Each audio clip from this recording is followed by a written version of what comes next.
নমস্কার, কেমন আছেন সবাই? এবং প্রশংসায় সবাইকে সোমবার আর বেলা এখন প্রায় 9:30। রিকির বাবা কাজে চলে গেছে তাড়াতাড়ি, কারণ আজ ঈদ উপলক্ষে একটা বাড়িতে আমাদের নিমন্ত্রণ আছে। তো সেই কারণে আমি দেখো কি খাবো, তো সেই অনেক দিন ধরে ভেবে রেখেছি একটু গোলা রুটি খাবো। তো সেটাই আমি বানাচ্ছি। আর বানাতে বানাতে আমাদের রিকি সোনা উঠে পড়েছে, ও ঘুমোচ্ছিল, সেই কারণেই তাড়াতাড়ি বানাতে এসেছিলাম। কিন্তু দেখো ও তো উঠে পড়েছে, এবার ও আমাকে খেতে দেবে কি দেবে না সেটা ভাবার বিষয় আছে।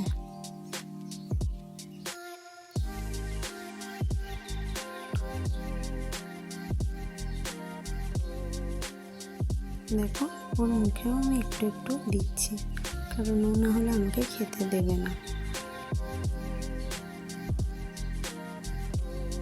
আর ও আমার সাথে খেতে খুব ভালোবাসে। আর রিকি যতদিন ওর হাঁটতে শিখেছে ততদিন ওর দুষ্টুমি দিনে দিনে বাড়তে শিখেছে। ওপর তাকে রাখা জিনিসগুলোকে ও শুধু পাড়ার চেষ্টা করে। তো সেটাই একটু ক্যামেরাবন্দি করে রেখে দিলাম।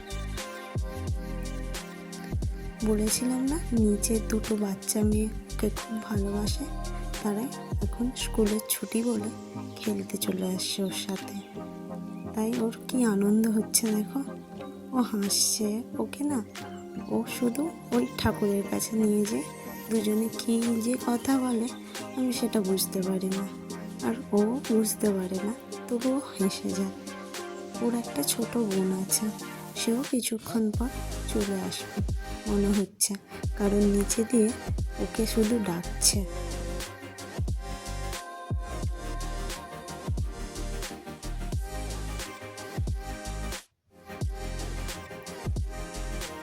দেখো বোম্বে থেকে ওদের দুজনের জন্য দুটো ব্যাগ এনেছিলাম, সেটাকে নিয়ে ও সব সময় খেলে।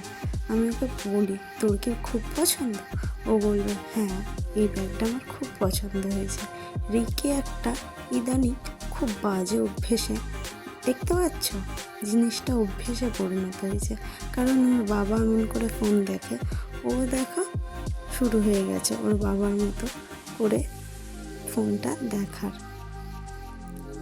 তো ওর জন্যে একটু ভাত বসিয়ে দেব, কারণ সেখানে যে কি খাবে না খাবে, সেই কারণে আজকে প্রথম কুকারে ভাত বসাচ্ছি।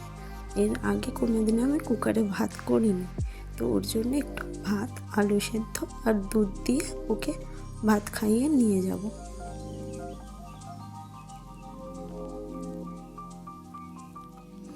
আমার ভাত রেডি হয়ে গেছে, তাই ওকে আগে খাইয়ে দিচ্ছি। ওর স্নান সকালেই আজ করিয়ে দিয়েছি, এখানে প্রচণ্ড গরম পড়েছে, সেই কারণে যদি ও ভালোভাবে ঘুমায় সেই কারণে সকাল সকাল স্নানটা করিয়ে দিয়েছিলাম। তো দেখছি ঘুমালো না, আজ তাড়াতাড়ি উঠে পড়েছে। ওকে একটাই কথা বলছি যে তুই তাড়াতাড়ি খাইয়ে নে, আমি তারপর তোকে রেডি করে তারপর আমি নিজে রেডি হব, তারপর ওর বাবাও আনতে চলে আসবে ওকে। তো দেখো আজকে ওকে এই জামশুটটা পরাচ্ছি। ওকে কেউ, আমি জানি না ঠিক কে দিয়েছিল, ও এইটা ওর অন্নপ্রাশনে পেয়েছিল। আর জামাটা বড় ছিল বলে আমি একবার থেকে দুবার পরিয়েছি, বেশি পরাইনি। তাই আজকে ভাবলাম খুব গরম পড়েছে, সেই কারণে ওকে এই জামাটা পরিয়ে দিয়েছিলাম। আর আমি ঘরে কাজল তৈরি করি, সেই কাজলই একটু ওকে পরিয়ে দিলাম।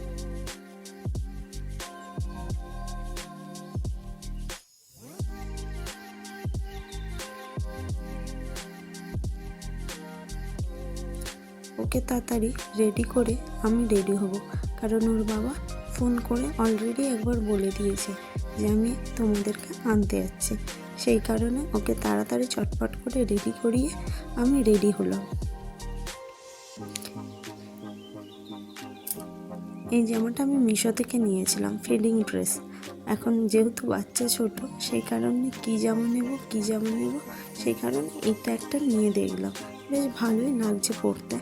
কিন্তু পরে দেখলাম ওর একটু চেনটা কি বলবো, খারাপ টাইপের হচ্ছে। ভয় লাগছে, জামাটা এত সুন্দর, কিন্তু এই কারণে যে খারাপ হয়ে যাবে সেটা আমি চাই না। তো আমি চটপট করে বেশি কিছু করব না, চুলটা আঁচড়াবো আর জাস্ট একটু লিপস্টিক দেবো, ব্যাস আমার মেকআপ কমপ্লিট। কারণ বেশি করব না, এত গরম প্রচণ্ড।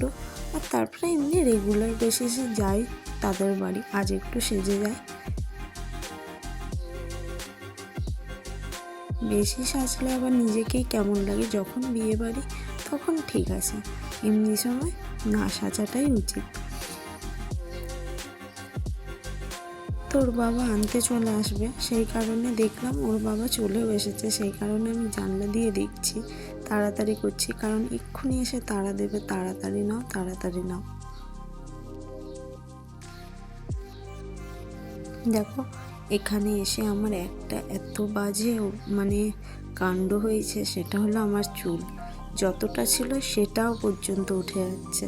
জানি না পরে কি আমি কিসে পরিণত হব।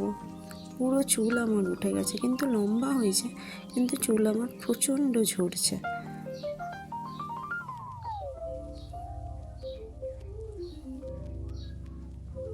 আমি এদিকে রেডি হতে হতে ভাবছি যে আজ যেহেতু ঈদ আর ওরা ঈদে বেরোয়, তো সেই কারণে আমাদের কিছু দোকান বাজার আমরা আগে করে নেব আজ, কারণ মাসের বাজারটা শেষ হয়ে গেছে।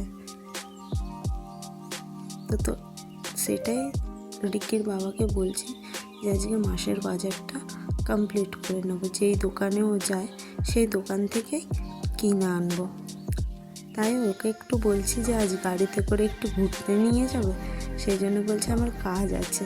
সেটা নিয়ে এখন দুজনের মধ্যে ঝামেলা চলছে।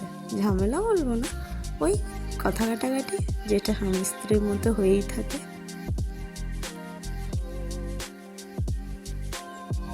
এই দেখো, এই লিপস্টিকটা আমি পার্পল থেকে কিনেছিলাম, এই প্রথম করে মানে দিচ্ছি। তার আগে একবার জাস্ট চেক করেছিলাম কেমন কী কালার। এমন কালারের আমার দুটো শেড এসেছে, একটা আমি আমার বোনের জন্য পাঠাবো আর আমি আমার জন্য নেব। বোন বলতে আমার ননদের জন্য।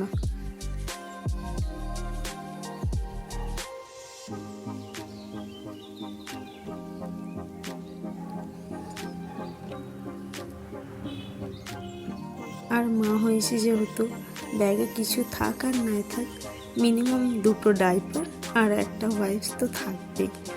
মা হওয়া কি কঠিন, তাই না? যেখানে আগে লিপস্টিক, একটা চিরুনি, একটা আয়না থাকতো, সেখানে এখন ডাইপারে পরিণত হচ্ছে।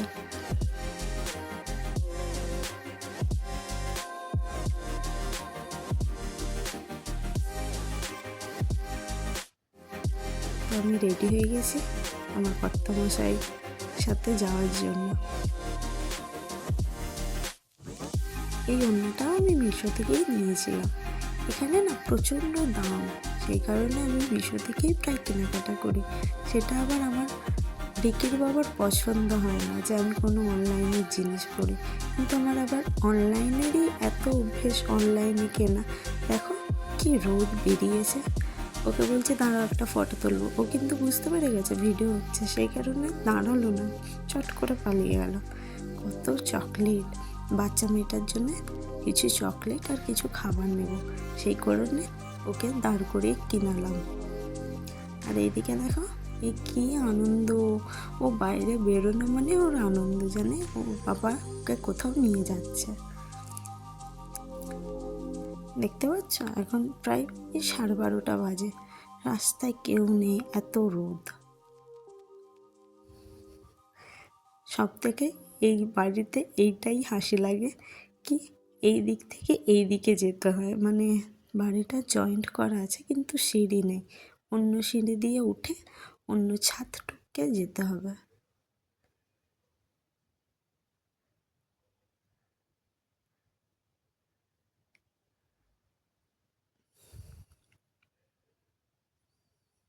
দেখো বাড়িতে চলে এসেছি, আর বাচ্চাটা কি খুশি হয়েছে আমাদের রিকিকে দেখে। দুজনে মিলে কত কথা, কত খেলাধুলা ওদের চলছে। মনে মনে শুধু এটাই ভাবছে, দিদির কাছে এসেছে, ও ভাবছে আমি বোনকে পেয়েছি, ওদের দুজনের খুশির আর ঠিকানা নেই। আর প্রথমে এসেই আমাদেরকে সিমইটা খেতে দিয়েছিল ভাবি। তো সিমইটা প্রচুর সুন্দর হয়েছিল খেতে, আর আমরা ভালোবাসি খেতে। আর ছিল খোসকা পোলাও আর খাসির মাংস। দেখো ও রেডি একদম, ও তাড়াহুড়ো করছে, ও দোকান যাবে বলে। আর ও চলে গেছে আর আমাকে আইসক্রিম খেতে দিয়েছে। এখানে আমার মেয়ে কাড়াকাড়ি লেগে গেছে খাবে বলে। যাক, ওকে একটু দেব। আর আজকের মতো এইটুকুনি, দেখা হচ্ছে পরের ব্লগে। আর যদি ব্লগটা ভালো লেগে থাকে তাহলে লাইক, কমেন্ট, শেয়ার আর সাবস্ক্রাইব করে দেবে। তো আজকের মতো টাটা।